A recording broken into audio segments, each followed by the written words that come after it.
Hello everyone दोस्तों, मैं अरुण शर्मा। आप देख रहे हैं द सोच। दोस्तों, इस वीडियो में बात करने वाले हैं हेमा मालिनी के बारे में कि हेमा मालिनी ने फिर दोबारा से बीजेपी के लिए तारीफों को जो पुल बांधे हैं और जनता उस पे उनको जमकर भड़ास निकाल दी कि हेमा मालिनी ने भी हद पार कर दी है कि वो अभी भी ये बात पे अड़ी हुई है कि कुंभ में सब चकाचक है। जनता उसके अंदर भगदड़ मच गई, जाम में जनता फंसी हुई थी।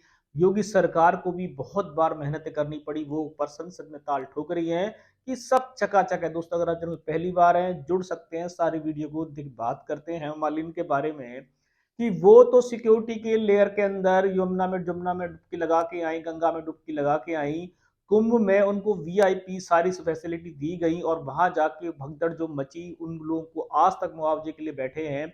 वहां पे कैसी कैसी घटनाएं हुई हैं जनता को जग जाहिर है। पर हेमा मालिनी ने संसद में बीजेपी के लिए दोबारा तारीफों के झूठे जो पुल बांधे हैं, उन पुलों पे जनता ने फिर भड़ास निकाली है कि हेमा मालिनी ने सारी हदें पार कर दी हैं। वो ये कहती हैं कि कुंभ में कुछ नहीं है, सब चकाचक है। मैं योगी सरकार का धन्यवाद करती हूँ। योगी सरकार की हालत खुद टाइट पड़ी है, वो अपने अधिकारियों को सस्पेंड कर करके थक चुके हैं। सरकार 2 बार फेल हो चुकी है। बाबा ने उनके खिलाफ हल्ला बोल दिया है। पर बीजेपी सरकार की हेमा मालिनी ने तो वास्तव में सारी हदें पार कर दी हैं। झूठ इतना बोला जाए जिसपे उनकी लिखमत होती है, पर उन्होंने झूठ तो झूठो मलाई का पुल बांध के ही बीजेपी सरकार को दे दिया। मान लिया कि जनता को वहां पे काफी चीजों के इंतजाम किए गए, पर वो ये कह देना कि वहां पे कुछ नहीं हुआ है। पहले कुछ दिन पहले भी उन्होंने एक विवादित बयान दिया था कि जो कुंभ में भगदड़ मची थी, जिसके अंदर 30 से 50 लोगों की जो जान चली गई थी, काफी लोग हताहत हुए थे, पर हेमा मालिनी का कहना था कि वहां तो एक आध कुछ घटना हुई थी और बीजेपी सरकार ने कुछ नहीं किया। ये तो लोग बढ़ चढ़कर बता रहे हैं, लोगों की मौत पे भी वो सवाल दाग रही थी और आज फिर दोबारा से मुद्दा उन्होंने गरमा दिया है।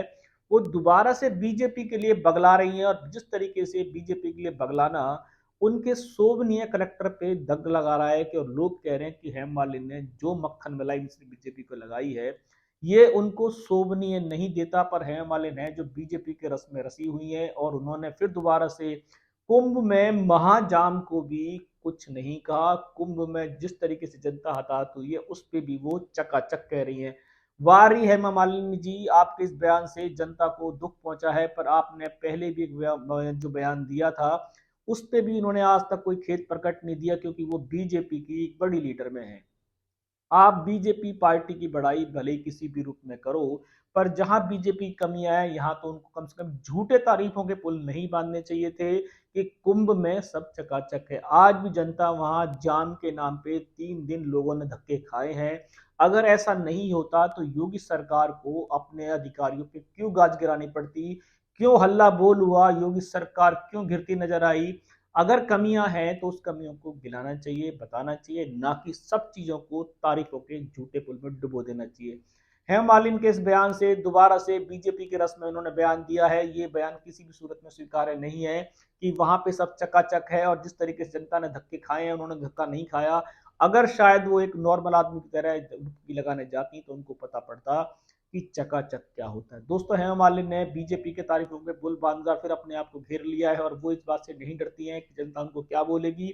उनको तो सिर्फ बीजेपी के रस में जो भाषा देनी हो देती है। तो उस रुझान पे नजर बना के रखेंगे कि हेमा मालिनी को अभी तक कुंभ में सब चकाचक नजर आया, क्योंकि जिनके घर के खोए हैं, जो जनता धक्के खा के आई है, उनको पता है कि क्या चकाचक होता है और क्या चकाचक नहीं होता। सिक्योरिटी लेयर के अंदर डुबकी लगाना और जनता के रूप में डुबकी लगाना जमीन आसमान का फर्क है। पर शायद हेमा मालिनी इस दर्द को बयान नहीं समझ सकती, क्योंकि वो एक नॉर्मल इंसान नहीं है। अब देखते हैं कि जनता उनको कितना ट्रोल करेगी और उन पर क्या बयान आएंगे। कोई विश्लेषण होगा समय से पहले बताएंगे। अगर आप चैनल पर नहीं जुड़े, जुड़ सकते हैं आने वाली से। मैं अरुण शर्मा मिलूंगा नई सोच के साथ। अपना ध्यान रखें। नमस्कार।